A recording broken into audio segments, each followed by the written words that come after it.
Textile knowledge ইনফরমেশনের পক্ষ থেকে সকলকে স্বাগতম। আজকে আমি গুরুত্বপূর্ণ একটি বিষয় নিয়ে আলোচনা করব, তা হলো ইয়ানের প্রপার্টিজ।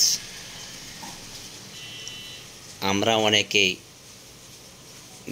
বিভিন্ন ডিপার্টমেন্টে জব করি, কিন্তু ইয়ানের প্রপার্টিজ সম্পর্কে আমাদের আইডিয়া নাই।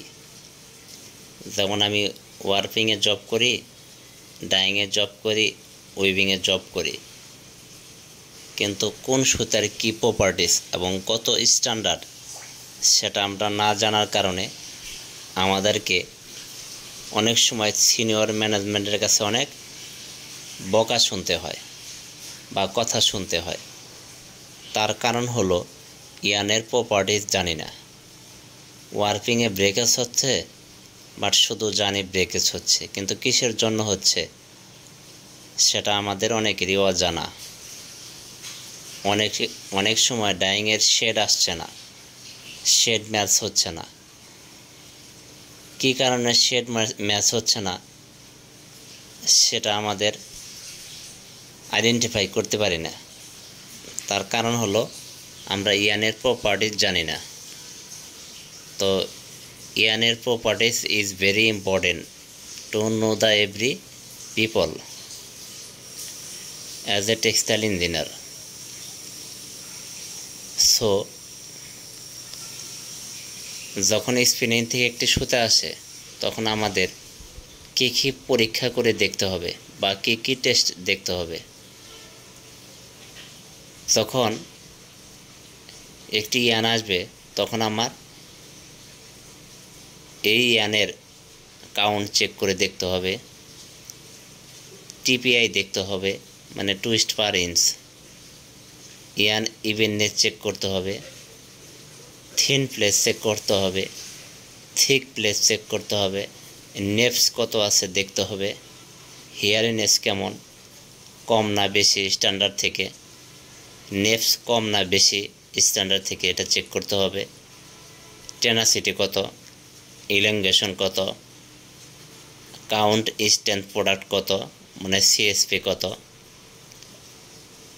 এবং অন্যান্য জিনিস আমার চেক করে দেখতে হবে। যখন আমি এটার স্ট্যান্ডার্ড জানতে পারবো, কোন কাউন্টের জন্য এই প্যারামিটারগুলো স্ট্যান্ডার্ড, সেটা আমাদের অবশ্যই জানা থাকতে হবে। যদি আমি এগুলো না জানি, তো কখনোই আমি সিনিয়র ম্যানেজমেন্টের কাছে সঠিক উত্তর দিতে পারবো না। যেমন ওয়ার্পিংয়ে ব্রেকেজ হচ্ছে, শুধু জানি ব্রেকেজ হচ্ছে, কিসের জন্য, সিএসপি কম না উইক স্প্লাইস না নেভস বেশি, সঠিক উত্তর দিতে পারি না। আবার অনেক সময় ডাইংয়ের শেড ম্যাচ হচ্ছে না। এই শেড কেন ম্যাচ হচ্ছে না? সুতার টিপিআই ঠিক আছে পূর্বের কাউন্টের সাথে, পূর্বে যে শেডে ডাইং করছে সেটা টিপিআই আর বর্তমানে রানিং শেডে টিপিআই ঠিক আছে না নট, সেটা আমরা দেখি না। এবং এই সুতার যে সোর্স ছিল, সেই সোর্সটা আমাদের একই কিনা সেটাও আমরা চেক করে দেখি না, এবং কোম্পানি সেম কিনা, এবং সুতার লট এবং সোর্স কোথায় থেকে আসছে সেটা আমরা কখনোই চেক করি না, যার ফলে আমাদের শেড ভেরিয়েশন আসে। এটার জন্য আমাকে অন্যান্য ডিপার্টমেন্টে আমাকে কৈফিয়ত দিতে হয় যে কেন শেড ভেরিয়েশন হয়েছে।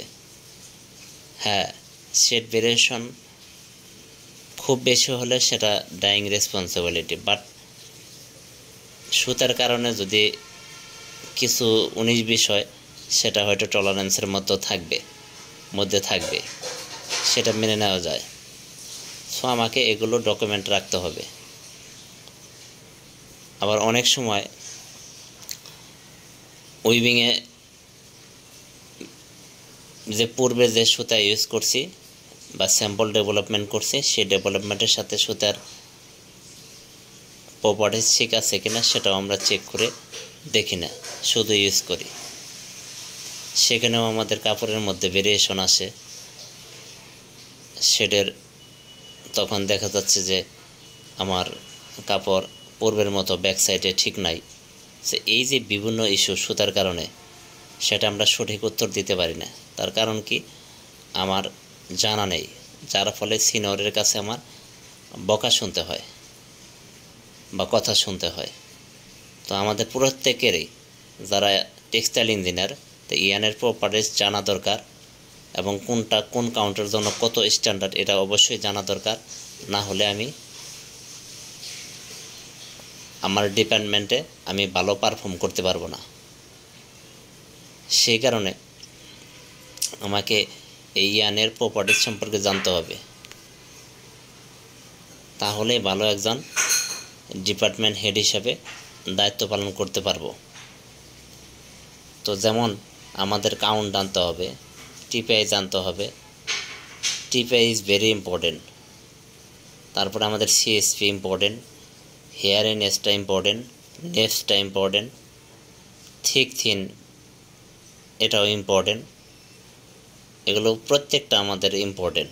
এগুলো যদি আমাদের সঠিক থাকে তাহলেই কাপড়ের কোয়ালিটি মিট হবে এবং ডাইংয়ের শেড ম্যাচ হবে।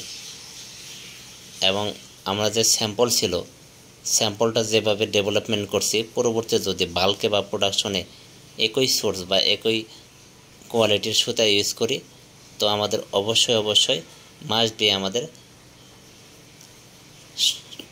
কাপড়ের কোয়ালিটি এবং